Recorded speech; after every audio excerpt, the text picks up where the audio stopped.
Hello po mga ka-DIY, for today's video. Nandito po pala ako mga ka-DIY sa supplier ng bubong.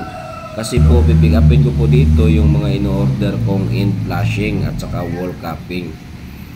Malapit lang po ito sa amin mga ka-DIY. Dito lang po ito sa Mansilingan. Ito po mga ka-DIY, marami po silang stock dito. Maraming nag-order sa kanila itong nagawa nila. Mga long span, mga color rope po ito mga ka-DIY. Depende na po sa inyo kung anong color yung gusto nyo. Mamili lang po kayo dito. Marami po silang stock. Ito naman po kanilang mga machine, yung nagbibend. At ito na mga ka-DIY, ito na yung order ko. Nag-arkila na po pala ako mga ka-DIY ng motorcycle with sidecar. Kasi po, kaunti lang po yung order natin eh. Ito lang po yung mga end flashing at saka wall flashing at wall cap. Konti lang po ito mga ka-DIY. So kayang-kaya lang po ito sa motorcycle. Akala ko noon mga ka-DIY hindi ka po pwedeng mag-order dito ng mga ganito lang. Pero yun ay maling akala ko lang yun. Kasi naka-order ako dito mga ka-DIY. Sunod ka lang sa akon. At pagkatapos mga ka-DIY ay alis na nga kami ni Manong. Ito po palang in-orderan namin, color steel. Dito lang ito sa Barangay Mansilingan mga ka-DIY, kabarangay namin. At pagdating ko nga sa site mga ka-DIY ay install na po natin ito mga ka-DIY. Ito mababa lang po itong hagdanan namin kaya pahirapan sa pag-akyat dito. At syempre sa sobrang init ngayon mga ka-DIY kailangan natin ng tubig. Kaya nagdala na ako dito sa taas. Mahirap na kapag kailangan natin saka pa tayo bababa. Pahirapan pa naman ang pag-akyat baba dito mga ka-DIY. At yun na nga, nandito na tayo sa taas mga ka-DIY. Ngayon, pinipix ko na po itong ating end flashing. Ito po pala ang side na ito mga ka-DIY. Dati po itong may fascia board. Pero tinanggal na po yun mga ka-DIY. At nasira yun. Kaya sabi ko kay tito ko, hindi na tayo bibili. Ito na lang ang bilhin natin, itong end flashing na mayroong design. Tatlong baitang po pala ito mga ka-DIY. Ginuhit ko lang po ito, sinukat at dinala ko doon sa manufacturer. At saka ko in-order sa kanila. Kailangan talaga kapag mag-order kayo ng mga ganito mga ka-DIY, kapag mayroon kayong existing na pagdugtungan, sukatin nyo talaga para madugtong nyo doon sa luma. Ayun ang ginawa ko dito mga ka-DIY kasi mayroon kasing luma itong ginagamit pa rin namin para magiging lapat po sa dugtungan mga ka-DIY. At dahil first time ko po doon install nito mga ka-DIY, pahirapan po ito. Lalo na wala akong kasama dito sa taas mga ka-DIY. Kasi po yung dalawa kong cousin ay doon sa baba gumagawa ng tiles. Ako lang mag-isa dito sa taas mga ka-DIY. Siguro kaya naman natin to mga ka-DIY. Dito ako nahirapan mga ka-DIY sa kanyang 45 degree sa angle dito mga ka-DIY sa dugtungan. Kasi po kailangan talagang ipit natin ito, sukatan, markingan at saka ikat. At yun na nga, nagawan din natin ang paraan mga ka-DIY kasi hindi po natin ito titigilan hanggat makuha natin. Kaya ngayon, ipipix ko na po ito. Nire-rivets ko na po ito mga ka-DIY. Ito dito yung sinasabi kong dugtungan mga ka-DIY sa luma at saka sa bago. Kailangan mo talagang sukatin yung luma mga ka-DIY para yung orderin mong bago ay the same po sila. Para hindi po tabingi mga ka-DIY. Para walang diferensya sa luma at saka sa bago. Lapat na lapat po yung ating dugtungan. Yung sukat na sinasabi ko, yung baitang sa luma mga ka-DIY, yun ang sinundan natin sa bago. At dinagdag lang din natin itong ibang baitang mga ka-DIY para magkaroon ng design.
Grabe, sobrang init po talaga dito sa itaas mga ka-DIY. Pawis na pawis po talaga ako.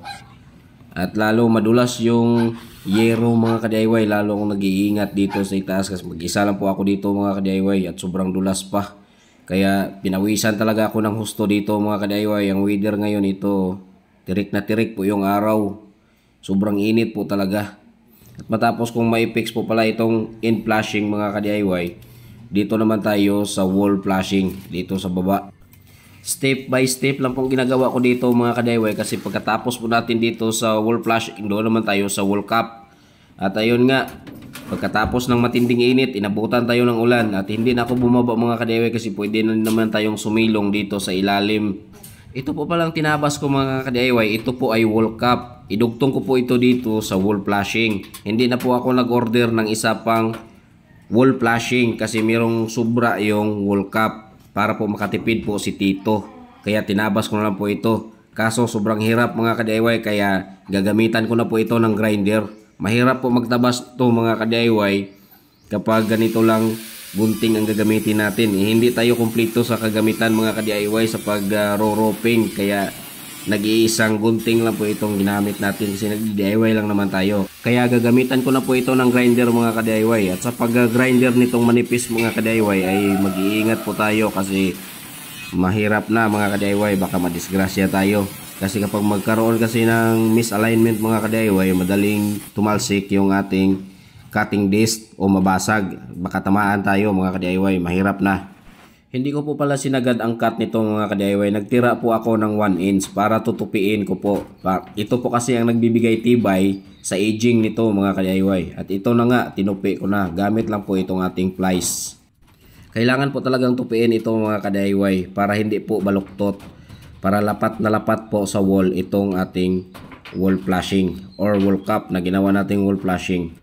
Sa muli, ito na lang po ang idugtong ko sa wall flashing para hindi na po bumili si Tito ko ng another na wall flashing. Para makatipid na po kami mga ka-DIY.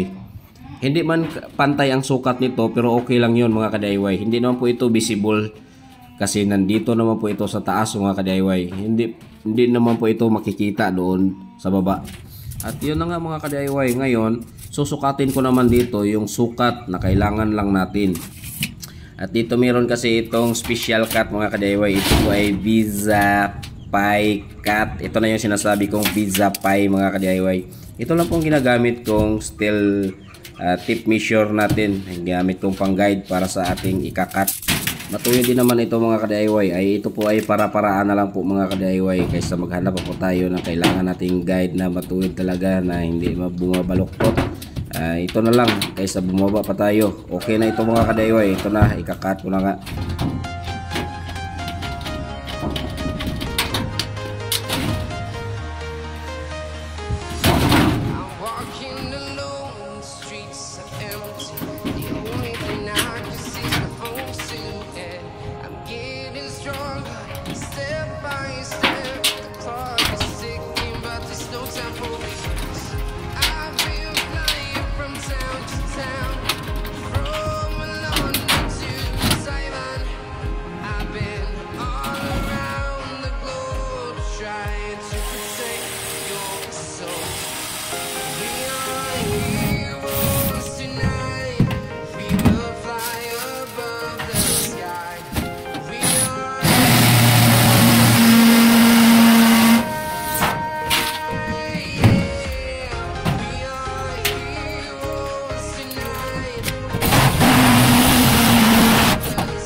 At yun na nga, natapos na po natin yun mga ka-DIY ang ating wall flashing. Kaya dito naman tayo sa maliit na wall cap dito mga ka-DIY.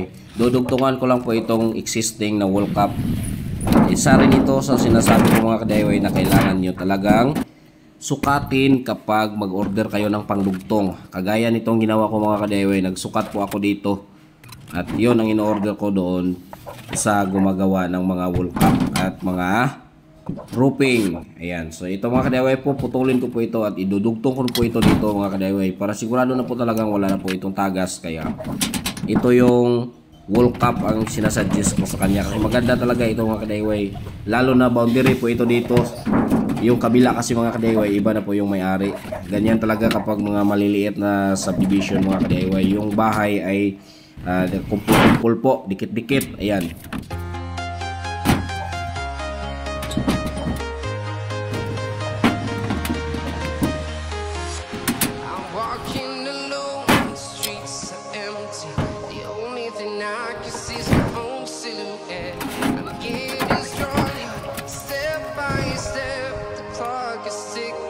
There's no time for regrets.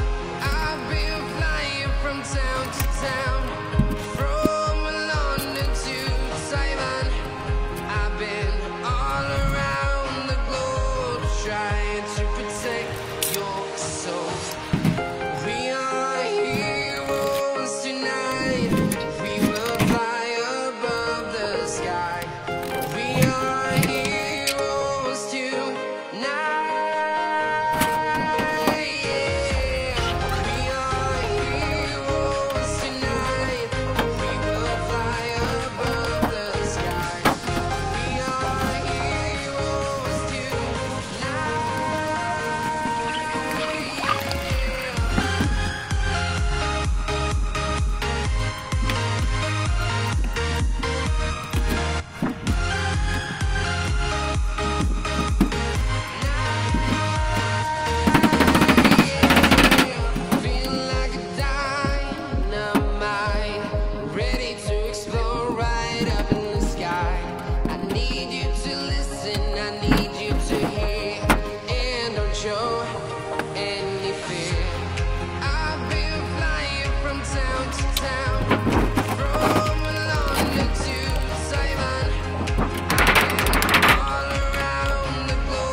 At ayan, dito na po magtatapos ang ating video mga kadayway for today's vlog. Ayan, maraming salamat po talaga sa inyong lahat. Paalam.